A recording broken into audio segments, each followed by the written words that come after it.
8वां सप्ताह, दिन चौथा, यानी कि बृहस्पतिवार का दिन, दिनांक 22 सितंबर 2022।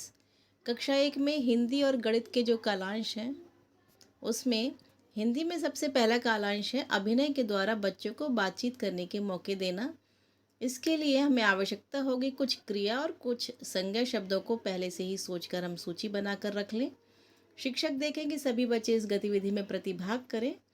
दिन की शुरुआत किसी कविता, बालगीत या कहानी से करें। बच्चों, हमारी आज की कविता है हाथी।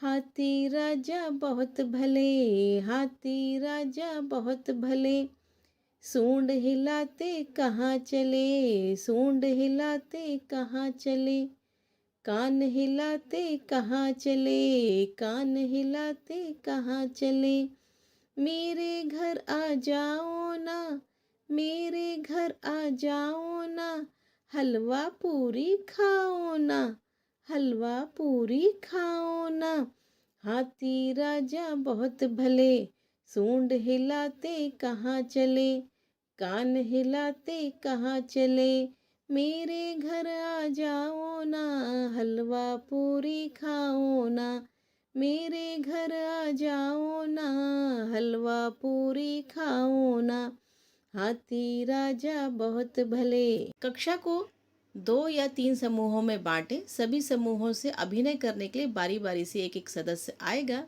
आप उस सदस्य के कान में एक शब्द कहेंगे और वह बच्चा अभिनय द्वारा उस शब्द को बताने की कोशिश करेगा।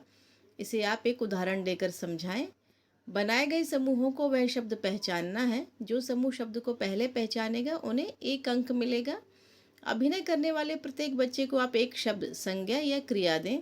ध्यान दें कि ये शब्द परिचित होना चाहिए और परिवेशीय हो, जैसे पीने का पानी, दौड़ना, नाचना, गाना, फूल, हाथी, कलम आदि। कोई भी वस्तु जो संज्ञा है, जो जिससे वो परिचित हो, आप उनके नाम ले सकते हैं। ये आपको एक गेम की भी याद दिलाता होगा। हम लोग भी इस गेम को खेलते हैं कि कान में कुछ कहकर फिर समूह के सामने उपस्थित होकर उस शब्द या वाक्य के लिए अभिनय करते हैं और जो समूह बैठा होता है वो उसको पहचानने की कोशिश करता है। लेखन कार्य के लिए बच्चों को अभिनय से जुड़ा कोई चित्र बनाने को कहें और फिर आपस में उनसे बातचीत करने को कहें। फिर किन्हीं 3-4 बच्चों से अपने चित्र को सभी को दिखाने के लिए कहें। शिक्षक देखें सभी बच्चे इसमें प्रतिभाग करें। जो नहीं कर पा रहे उनको प्रोत्साहित करें प्रतिभाग करने के लिए। दूसरा कालांश है वर्ण पहचान, ब्लेंडिंग और शब्द पठन। इसके लिए आवश्यकता है कलरव, पाठनव, बत्तख और चूजा और ब वर्ण से शुरू होने वाले शब्दों की सूची शिक्षक पहले ही बना लें। कार्य पुस्तिका पर कार्य करने से पहले बच्चों को आप उदाहरण सहित निर्देश दे दें। ब वर्ण की पहचान के लिए पूर्व में उपयोग किए गए तरीकों से बच्चों को वर्ण की ध्वनि एवं प्रतीक पहचान, कक्षा में प्रदर्शित सामग्री और कलरव के पाठ 9, बत्तख और चूजा में बा वर्ण को खोजने और अलग अलग तरीकों से बा वर्ण के लेखन का अभ्यास करवाना है। ब्लेंडिंग के लिए पूर्व में बताए गए तरीकों का उपयोग करते हुए अब तक सिखाए गए वर्णों, अक्षरों से मिलाकर बनने वाले शब्दों को मिलाकर पढ़ने का अभ्यास करवाएं। शब्द पठन के लिए पूर्व में उपयोग किए गए तरीकों से बच्चों को अब तक सिखाए गए वर्णों, अक्षरों से मिलकर बनने वाले नए नए शब्दों को पढ़ने का अभ्यास करवाएं। लेखन कार्य में कार्यपुस्तिका के पाठ 53 पर कार्य करने को कहें। आवश्यकता अनुसार टीचर बच्चों की सहायता करें। तीसरा कालांश है समृद्ध चर्चा और रोल प्ले। इसके लिए आवश्यकता है बिग बुक चिड़िया की। पठन के लिए शब्दों का चयन करके पहले से ही रख लें। बिग बुक के पठन में कालांश की शुरुआत एक छोटी कविता से करें, यानी बच्चों को सहज कर लें। फिर पिछले दिन हुई चर्चा का दोहराव कुछ प्रश्नों को पूछकर करें। इसके बाद आप बच्चों को छोटे समूहों में बांट दें और कहानी पर आधारित रोल प्ले करने को कहें। यह कहानी के पात्रों की नकल करना, उनकी आवाज़ निकालना, अभिनय करना, अपने शब्दों में डायलॉग बोलना आदि रोल प्ले के दायरे में आएगा। जैसे कि चिड़िया में बिल्ली है तो बच्चे बिल्ली की आवाज़ निकालें, चिड़िया है चिड़िया की आवाज़ निकालें, बिल्ली कैसे चलती है, कैसे गुर्राती है, इस सब के बारे में बच्चे थोड़ा बहुत जानते हैं और अभिनय करने की कोशिश करेंगे। यही है रोल प्ले। शिक्षण देखें कि सभी बच्चे रोल प्ले में अपनी अपनी भागीदारी कर रहे हैं। यदि नहीं कर पा रहे हैं तो उनको आप पहचान लें और उनसे थोड़ी बातचीत करें, उन पर थोड़ा अधिक ध्यान दें।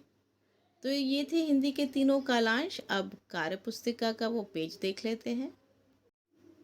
ये है वो पेज, पाठ 53। चित्र को पहचान कर उनकी पहली ध्वनि अपने साथी को बतानी है। जैसे बकरी, बतख, बस, बटन। बा वर्ण पर गोला बनाना है, फिर बा वर्ण को लिखना है। पहले डॉट्स बने हुए हैं, उन पर पेंसिल चलवानी है। उसके बाद स्वतंत्र रूप से लाइन्स पर लिखना है और उसके बाद ये पढ़ने की कोशिश करना है। तो ये था वो कार्य पुस्तिका का पेज, कार्यपत्रक, पाठ 53। सप्ताह 8 के लिए चौथे दिन दिनांक 22 सितंबर को जो अभ्यास गतिविधियां हमें गणित में करानी है, तो सबसे पहला कालांश है। इसमें हमें अभ्यास गतिविधि 1 की पुनरावृत्ति मान लीजिए आप वो करानी है, जो कि है एक एक की संगति व समूह की समझ बना सके। इसके लिए आवश्यकता है पत्थर, पत्ते, बिंदी वाला बड़ा पासा, इस तरह के वस्तुओं की आवश्यकता है। बच्चों के साथ एक गोल घेरे में बैठें, बच्चों को एक पत्थर और पत्ते का समूह दिखाएं। बच्चे से पूछें कि कौन से समूह में चीज़ें ज़्यादा हैं, पत्थर ज़्यादा हैं या पत्ते। बच्चों को बताएं कि वह एक पत्थर को एक पत्ते से मिलाकर रख सकते हैं और फिर पता कर सकते हैं कौन से समूह में ज़्यादा चीज़ें हैं। बच्चों को एक पत्थर के साथ एक पत्ता रखने का मौका दें। इसके बाद बच्चों को बिंदियों वाला एक पासा दिखाएं। बच्चों से कहें जितनी बिंदी पासे के ऊपर आएंगी उतने पत्थर उन्हें उठाने हैं। ऐसा करने के लिए बच्चे एक एक पत्थर को पासे की एक एक बिंदी से मिलाएंगे।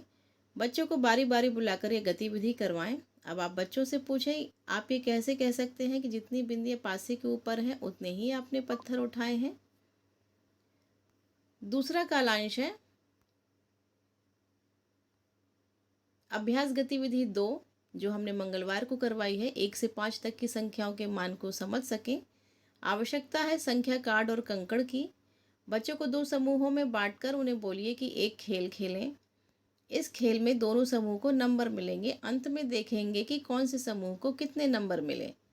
उन्हें समझाइए कि एक समूह से कोई एक बच्चा आगे आएगा, अब वह हवा में एक संख्या लिखेगा। संख्या को बड़े आकार में लिखना होगा कि बाकी बच्चे समझ पाएं। दूसरे समूह को बोलना होगा कि बच्चे ने कौन सी संख्या लिखी है। हर सही जवाब के लिए एक नंबर मिलेगा। अब समूह में खेल को शुरू करिए। दोनों समूहों को कितने नंबर मिल रहे हैं ये लिखते रहिए। बच्चे संख्या के समान कंकड़ और संख्या कार्ड भी दिखाएंगे। शिक्षक हवा में बने अंक को पहचानने में बच्चों का सहयोग करें। बच्चों से पूछें कि क्या हवा में बनाए अंक और संख्या कार्ड की संख्या समान है। और भी प्रश्न कर सकते हैं अध्यापक। अब तीसरा कालांश है अभ्यास गतिविधि 3 के लिए पुनरावृत्ति करानी है हमें। 1 से 5 तक की संख्याओं के प्रतीकों को समझ और लिख सकें। आवश्यकता है ब्लॉक्स की और पर्ची की। शिक्षक 5-5 के समूह में बच्चों को बांट दें। सभी बच्चों को एक एक पर्ची दें और बच्चों के बीच में ब्लॉक को रख दें। सभी बच्चे अपनी अपनी पर्ची पर 1 से 5 तक कोई भी संख्या लिखेंगे। शिक्षक बच्चों के समूह को कक्षा की एक दीवार के पास एक पंक्ति में खड़ा कर दें। दूसरे समूह को पहले समूह के सामने वाली दीवार के पास खड़ा कर दें। दोनों समूहों के बीच में ब्लॉक रखे हुए हैं। शिक्षक 1 से 5 तक कोई भी संख्या बोलें। दोनों समूह से उस अंक की पर्ची वाला बच्चा दौड़कर शिक्षक के पास आए और अपनी पर्ची जमा करे। पर्ची जमा करने के बाद पर्ची की संख्या के बराबर ब्लॉक को उठाकर अपनी पंक्ति में खड़ा हो जाना है। सभी अंक बोल लेने के बाद शिक्षक देखें कि किस समूह में कितने ब्लॉक हैं। सभी बच्चे अपने अपने ब्लॉक शिक्षक को दिखाएंगे। बच्चों से पूछें कि दोनों समूह में कौन सी संख्या पर्ची जमा किया है और किसने ज़्यादा किया है, किसने कम ब्लॉक जमा किए हैं। आप इस पर भी चर्चा कर सकते हैं। तो ये थे गणित के तीनों कालांश। फिर मिलती हूँ आपसे कल। तब तक के लिए गुड बाय।